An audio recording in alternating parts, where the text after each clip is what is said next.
नमस्कार। आप देख रहे हैं प्राइम न्यूज धरनी हिंदी।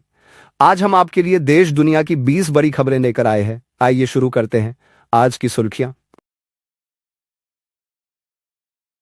ओडिशा सरकार खोलेगी 30 नए मेडिकल कॉलेज, चिकित्सा क्षेत्र में होगी बड़ी भर्ती।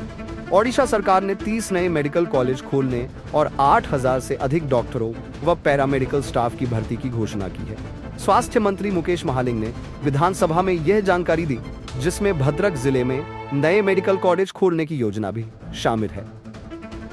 ओडिशा का बलांगीर जिला में डिटर्जेंट मिला मिड डे मील खाने से, 68 छात्र बीमार, प्रधानाध्यापिका निलंबित।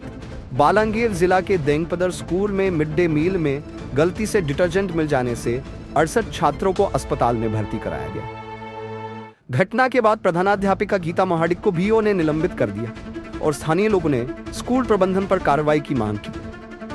भुवनेश्वर में 9 महीने से वेतन न मिलने पर यूनिफॉर्मधारी महिलाओं का जोरदार प्रदर्शन। भुवनेश्वर के लोअर पीएमजी चौक पर 6 कैडर की हजारों महिलाएं वेतन न मिलने के विरोध में जुटी।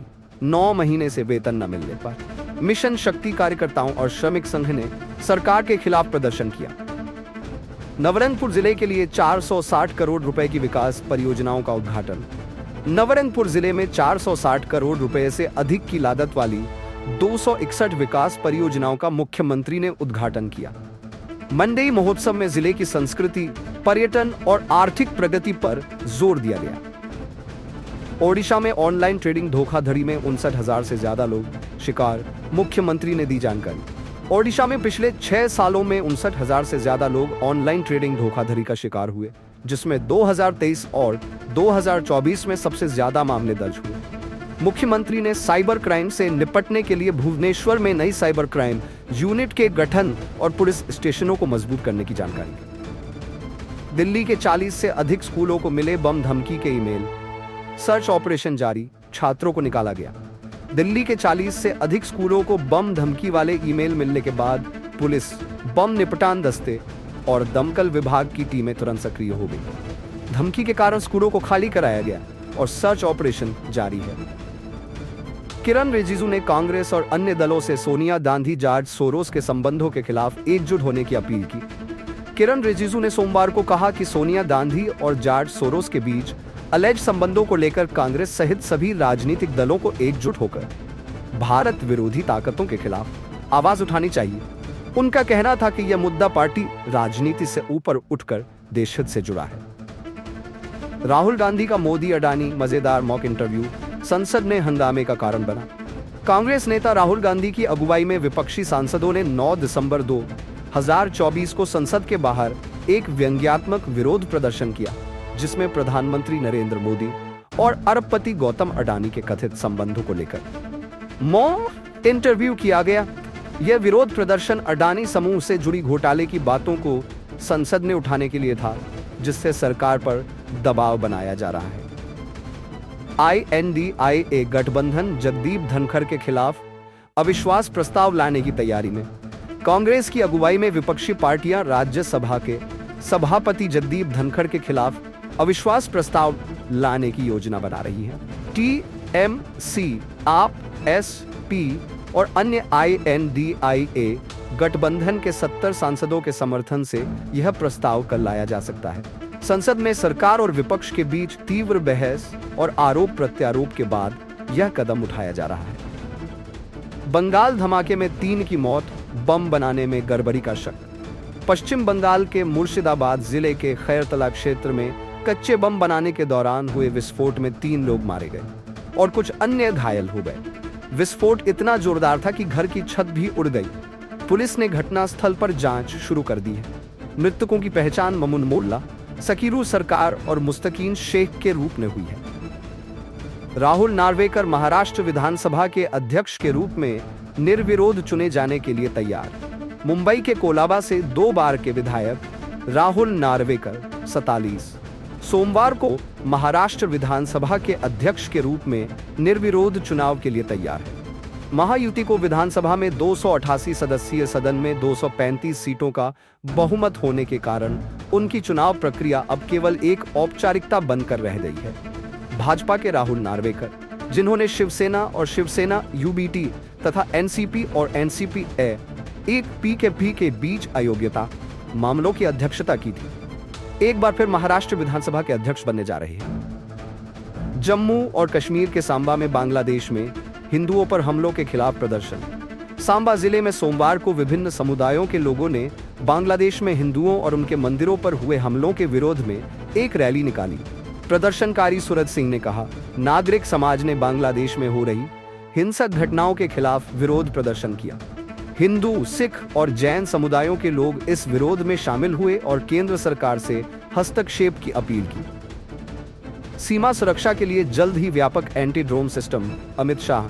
गृह मंत्री अमित शाह ने घोषणा की कि नया लेजर निर्देशित एंटी ड्रोन सिस्टम सीमा सुरक्षा में प्रभावी साबित हो रहा है, जिससे पंजाब सीमा पर 55% ड्रोन नष्ट किए गए हैं, जो पहले 3% था। इस साल बीएसएफ ने 257 ड्रोन बरामद या नष्ट किए हैं। शाह ने सभी सीमाओं पर व्यापक एकीकृत सीमा प्रबंधन प्रणाली का विस्तार करने का वादा किया। मणिपुर में जारी हिंसा, इंटरनेट शटडाउन और कर्फ्यू छात्रों पर भारी असर डाल रहे हैं। मणिपुर में जारी हिंसा, इंटरनेट शटडाउन, कर्फ्यू और हड़तालों के कारण छात्रों की शिक्षा, प्लेसमेंट और काउंसलिंग सेवाएं प्रभावित हो रही हैं, जिससे उन्हें आवश्यक संसाधनों तक पहुंच और करियर संबंधित गतिविधियों को पूरा करने में कठिनाई हो रही है। एनआईटी मणिपुर में भर्ती अभियान में गिरावट आई है और कई कंपनियों ने ऑफलाइन भर्ती से हिचकिचाते हुए सुरक्षा कारणों का हवाला दिया है। इंटरनेट शटडाउन के कारण छात्रों को ऑनलाइन संसाधनों तक पहुंच में परेशानी हो रही है और करियर काउंसलिंग सेवाएं 90% तक घट गई हैं। दिल्ली का आरोपी भारतीयों को साइबर अपराधों के लिए चीनी कंपनियों में तस्करी करने वाला गिरफ्तार। दिल्ली पुलिस ने हैदराबाद में कमरान हैदर उर्फ जैदी को गिरफ्तार किया है, जो भारतीय युवकों को चीनी कंपनियों में काम करने के लिए तस्करी करता था। जैदी और उसके सहयोगी एक कंसल्टेंसी फर्म के जरिए मानव तस्करी करते थे और पीड़ितों को थाईलैंड, लाओस और म्यांमार जैसे देशों में भेजकर उनके पासपोर्ट छीन लेते थे, जहां उन्हें साइबर अपराध करने के लिए मजबूर किया जाता था। इस गिरोह का पर्दाफाश एक दिल्ली निवासी की शिकायत के बाद हुआ, जिन्होंने बताया कि वह नौकरी की तलाश में थे और उन्हें धोखाधड़ी में फंसाया गया। संजय मल्होत्रा को नया रिजर्व बैंक गवर्नर नियुक्त। 11 दिसंबर से संभालेंगे कार्यभार। संजय मल्होत्रा को आगामी 3 वर्षों के लिए रिजर्व बैंक गवर्नर नियुक्त किया गया है। वह शक्तिकांत दास का स्थान लेंगे, जिनका कार्यकाल 10 दिसंबर को समाप्त हो रहा है। धार्मिक स्थलों पर हमले निंदनीय। भारत ने ढाका के साथ की खुली बात। विदेश सचिव विक्रम मिस्री ने बांग्लादेशी विदेश सलाहकार मोहम्मद तौहीद हुसैन से मुलाकात में बांग्लादेश में धार्मिक स्थलों पर हो रहे हमलों को निंदनीय बताया और भारत के दृष्टिकोण को साझा किया। उन्होंने दोनों देशों के बीच सकारात्मक और रचनात्मक संबंधों की इच्छा भी व्यक्त की। रूस ने असद को शरण दी, क्रेमलिन ने की पुष्टि। क्रेमलिन के प्रवक्ता दिमित्री पेस्कोव ने पुष्टि की कि सीरियाई राष्ट्रपति बशर अल असद और उनके परिवार को रूस में शरण दी गई है। पेस्कोव ने कहा कि यह फैसला राष्ट्रपति व्लादिमीर पुतिन ने लिया, लेकिन असद की स्थिति और उनसे पुतिन की मुलाकात के बारे में कोई जानकारी नहीं दी। भारत ने सीरिया में स्थिरता के लिए एकजुटता और संप्रभुता की आवश्यकता पर जोर दिया। भारत ने सीरिया में राजनीतिक अस्थिरता के बीच एक शांतिपूर्ण और समावेशी प्रक्रिया का आह्वान किया है। विदेश मंत्रालय ने सीरिया की एकता, संप्रभुता और क्षेत्रीय अखंडता को बनाए रखने की आवश्यकता पर बल दिया और सभी पक्षों से एकजुट प्रयास करने का अनुरोध किया। पीएम मोदी ने रिफॉर्म, परफॉर्म और ट्रांसफॉर्म का किया आह्वान। राजस्थान के विकास की सराहना।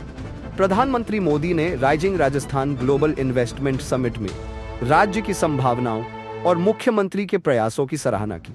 उन्होंने भारत की आर्थिक वृद्धि, पर्यटन क्षेत्र की रिकवरी और मेक इन इंडिया योजना के राजस्थान के निर्यात पर प्रभाव को उजागर करते हुए निवेश के लिए राज्य के संसाधनों और विकास की क्षमता पर जोर दिया। तो ये थी आज की 20 अहम खबरें। प्राइम न्यूज धरनी हिंदी के साथ जुड़े रहे। नई खबरों के साथ हम फिर लौटेंगे, तब तक के लिए नमस्कार।